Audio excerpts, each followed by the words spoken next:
দীর্ঘ 17 মাস 9 দিন বাংলাদেশে হাজত বাস করার পর বাংলাদেশের হাইকোর্টের রায় অনুসারে রবিবার কৈলাসহরে ফিরল এক যুবক।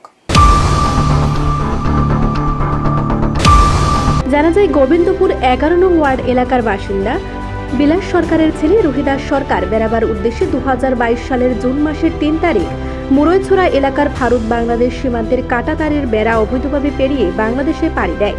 বাংলাদেশে ঢোকার পরে মৌলভীবাজার এলাকায় কিছু লোকজনের সন্দেহ জাগে তাকে দেখে।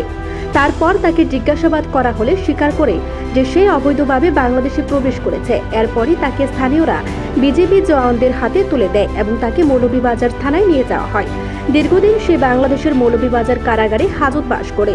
এরপর বাংলাদেশের হাইকোর্টের বিচার শেষ হলে রবিবার দুদেশের ফ্ল্যাগ মিটিংয়ের মাধ্যমে বাংলাদেশের বিজেপি জওয়ানরা তাকে কৈলাসহর চেকপোস্টে থাকা বিএসএফ জওয়ানদের হাতে তুলে দেয়। হ্যাঁ, রুহিদাস সরকার, বাড়ি কোন জায়গায়? গোবিন্দপুর। তুমি আমার কই থেকে এসো? বাংলাদেশ জেল থেকে। কবে গেছো বাংলাদেশে? 22/3 তারিখে, জুনের 3 তারিখে গেছে। মানে 2022 সালের জুনের 3 তারিখ। কিভাবে গেছো বাংলাদেশে? গেছিলাম এক গোটিয়ে নিয়ে গেছি। কি মানে কোন দিক দিয়ে গেছো?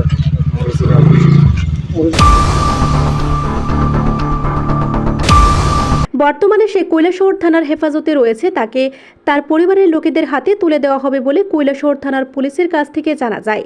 রুহিদাস সরকার তার বাড়িতে ফিরে আসার কারণে খুবই খুশি তার পরিবারের লোকেরা।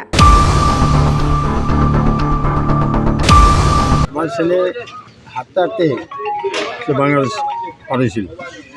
কতদিন আগে? প্রায় আমার হিসাবে তো 2 বছর হয়ে যায়, এরপর 17 মাস। যাক, আমার ছেলেরা ভাইয়া আমি খুব খুশি।